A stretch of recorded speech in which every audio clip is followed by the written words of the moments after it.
ভবানীপুরের শুনানি কেন্দ্রে হয়রানির অভিযোগ সামনে এলো। এবার নথিপত্র তলব ও না গ্রহণের অভিযোগ, সুপ্রিম কোর্টের নির্দেশ অমান্য করার অভিযোগ সামনে এলো। 3 দিন ধরে ডেকে সাধারণ মানুষকে হয়রানি করা হচ্ছে বলে অভিযোগ সামনে এলো। এবার শুনানি কেন্দ্রে কাউন্সিলর অসীম বসুর প্রতিবাদ।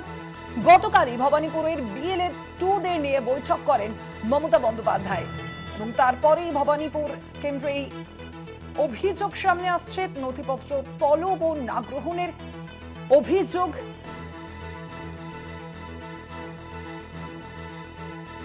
ভবানীপুরের শুনানি কেন্দ্রে হয়রানির অভিযোগ এবার সামনে এলো। সুপ্রিম কোর্টের নির্দেশ অমান্য করার অভিযোগও একই সঙ্গে উঠছে। কথা বলবেন আমাদের সঙ্গে ফোন লাইনে রয়েছেন প্রতিনিধি দেবাশিস সেনগুপ্ত। দেবাশিস, কি অভিযোগ সামনে আসছে এই বিষয়ে?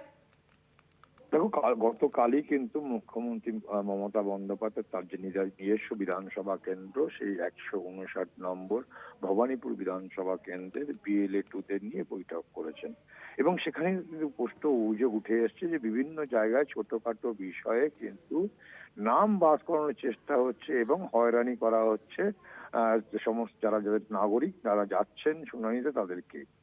ঠিক এই রকম পরিস্থিতিতে আজও যখন ভবানীপুরে একটি স্কুলে সেখানে যখন যায় সেন্ট জনস ডাইসিশন গার্লস স্কুল 70 নম্বর ওয়ার্ডে, সেখানে সেই মুখ্যমন্ত্রী মমতা বন্দ্যোপাধ্যায় বিধানসভা কেন্দ্রের মধ্যে সেটা পড়ে। সেখানে মানুষদের যখন শুনানির সময় যায়, সাধারণ মানুষকে নথিপত্র জমা হলো, তারা যখন জমা দিচ্ছে সেই রসিদ কিন্তু কোনো রসিদ দেওয়া হচ্ছে না এবং এই নিয়ে অভিযোগ ওঠে এবং তর্কাতর্কি হয় বেশ কিছু নাগরিকের সঙ্গে যাদের শুনানিতে এসে তারা চাইছিলেন নথি দিচ্ছে, তারা আদৌ নথি কি দিচ্ছে তা রাখছে কিনা, কেন আশঙ্কা হচ্ছে সেই নথি পেয়েও পরবর্তীকালে বলতে পারে যে না, নথি পাওয়া যায়নি। কেন ইতিমধ্যেই কিন্তু এরকম বহু ঘটনা ঘটেছে যেখানে কিন্তু স্পষ্ট অভিযোগ যে তাদেরকে 2-3 বার করে পর্যন্ত শুনানিতে ডাকা হয়েছে, নথি জমা দিয়েছে। আর ঠিক এই পরিস্থিতিতে যখন এরকম ঘটনা ঘটছে, ঠিক 70 নম্বর ওয়ার্ডের কাউন্সিলর অসীম বসুর কাছে খবর যায় যে সেখানে সাধারণ মানুষকে জমা দিচ্ছে নথি কিন্তু তার কোনো রসিদ দিচ্ছে না।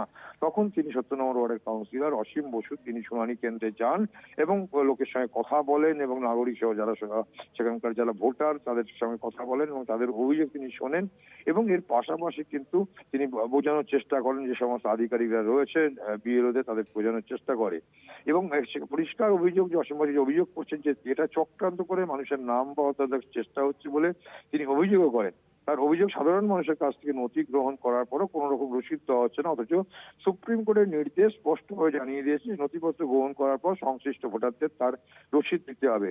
তারপরও কিন্তু সেই নির্দেশকে তারা বুড়ো আঙুল দেখিয়ে ভোটারদের নাম বাদ দেওয়ার একটা চক্রান্ত করছে, এমনটাই অভিযোগ কিন্তু স্থানীয় কাউন্সিলর অসীম বসু। আর তিনি যখন কমিশনের আচারের প্রতিবাদ জানিয়ে যখন চেঁচামেচি করার পর তখন বিএলওদের পক্ষ থেকে ছিলেন তাদের ফর্মে কি কি ডকুমেন্টস গ্রহণ করা হচ্ছে সেটা লিখে স্ট্যাম্প মেরে দেওয়া হচ্ছে, যতদূর এখন আমরা জানতে পেরেছি। আর ভবানীপুর মধ্যে এসআইয়ের শুনানি প্রক্রিয়া এদিন ভবানীপুর কেন্দ্রেরই বেশ কিছু সাধারণ মানুষকে স্থানীয় কাউন্সিলর পরিষ্কার বার্তা দিয়ে তিনি বলেন যে কোনো নির্বাচনী আধিকারিক লিখিত না দিলে তাদের ফর্ম জমা দেবেন না, না হলে তাদের কাছে কোনো প্রমাণ না থাকলে তাদের নাম ভোটার তালিকা থেকে বাদ দিয়ে দিতে পারে। 70 নম্বর ওয়ার্ডে কাউন্সিলর অসীম বসু তিনি বলেন যে সাধারণ মানুষের অভিযোগ তাদেরকে 3 দিন ধরে টেকে হয়রানি স্বীকার করতে হচ্ছে, অথচ নিজেদের কাজকর্ম ছেড়ে তারা শুনানি পর্বে আসছেন। কাউন্সিলর প্রতিবারের পর শেষমেশ কি নথিপত্র গ্রহণ করা হচ্ছে এবং সেখানে নথিপত্র নেওয়া হচ্ছে এবং সেটা তারা জানাচ্ছেন যে এখন পর্যন্ত কিন্তু সেই নথি তারা দিচ্ছেন এবং রসিদ নিচ্ছেন। প্রশ্ন হলো এই জায়গাটাই কেন রসিদ দেবে না যেখানে সুপ্রিম কোর্টের নির্দেশ রয়েছে এবং একজন মানুষকে 4-5 বার করে ডাকা হচ্ছে। যে অভিযোগ তৃণমূল কংগ্রেসের পক্ষ থেকে করা হচ্ছে যে একটা চক্রান্ত, সেই চক্রান্ত করে যেহেতু ভবানীপুর বিধানসভা কেন্দ্র মুখ্যমন্ত্রী বিধানসভা কেন্দ্র সেখানে নাম বাদ দেওয়ার কিন্তু একটা খেলায় নেমেছে নির্বাচন। এমনটা কিন্তু গতকাল কাউন্সিলরদের বৈঠকে অনেকেই তারা বলেছে। তার প্রতিফলন দেখা গেল আজকে কিন্তু এই স্কুলে। ধন্যবাদ তোমার দেবাশিস।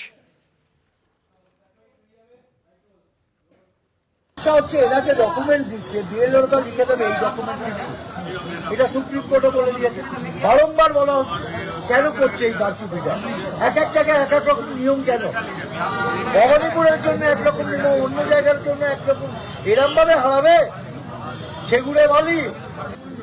বাংলায় এইভাবে হারানো যাবে না, এই কারচুপি করে হারানো যাবে না। ইলেকশন কমিশন নগ্ন হয়ে গেছে, বিজেপির কথায় কাজ করছে।